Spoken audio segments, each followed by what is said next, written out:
Member for Burnley-Lougheed. Thank you, Mr. Speaker. It's good to be back. And thank you to all the members for speaking on this motion for this House to recognize the continued success of BC's high-tech sector. Burnaby is home to many of the high-tech initiatives from the films and TV industry to the telecommunication companies, so it is my pleasure to speak in support of this motion on their behalf today. We know that the contribution of the high-tech sector to the economy of this province is paramount. The relative share of GDP of this industry in BC has been increasing for the past 30 years, 3 decades, and in the last 5 years, its growth actually outperformed that of our province, with doubling the rate of the industrial aggregate GDP. Even back in the 1980s, the share of GDP of high-tech industry was larger than agriculture, fishing, trapping, and food and beverage industries as well.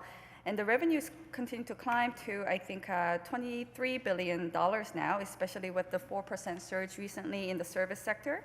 So in just 2012 alone, 250 some new businesses were added to the 9,000 existing pool of high-tech companies in BC, which is quite interesting that a lot of these were founded actually by young people. That's encouraging. And I had the pleasure of congratulating some of them, some fresh out of the university and already making a splash in the industry.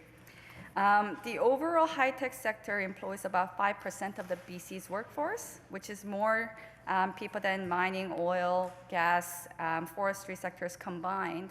And the high-tech wages rose 7.7% in 2012 to almost $6.3 billion. And the average weekly earnings, they say, is $14.40, which is about 160% more, higher than the BC average, which is at $8.70 per week.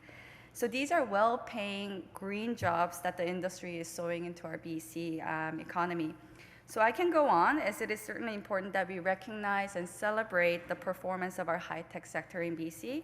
And it is tempting to take credit for their progress and pat ourselves on the back for an hour, but I'm sure the members will agree that our 60 minutes would be better spent on this topic by looking at not just some numbers, but all the numbers and trends to see if we can identify the ways that we've come short at our end and consider the ways that we can do more to foster the growth in this sector.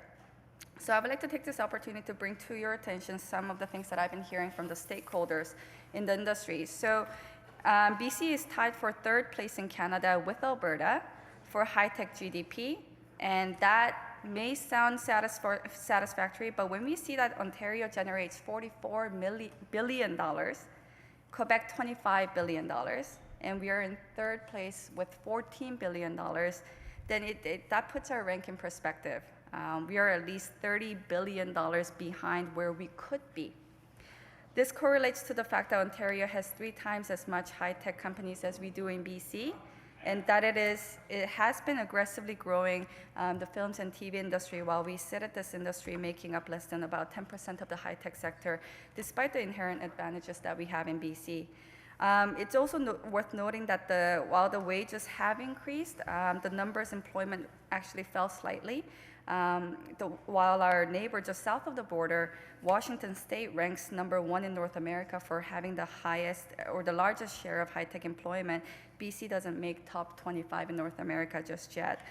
Another point to think about is that while it is great that our high-tech export has increased over the years, which is wonderful, and so has our revenue, but we still import 4 times as much high-tech as we export. So that's another thing to consider.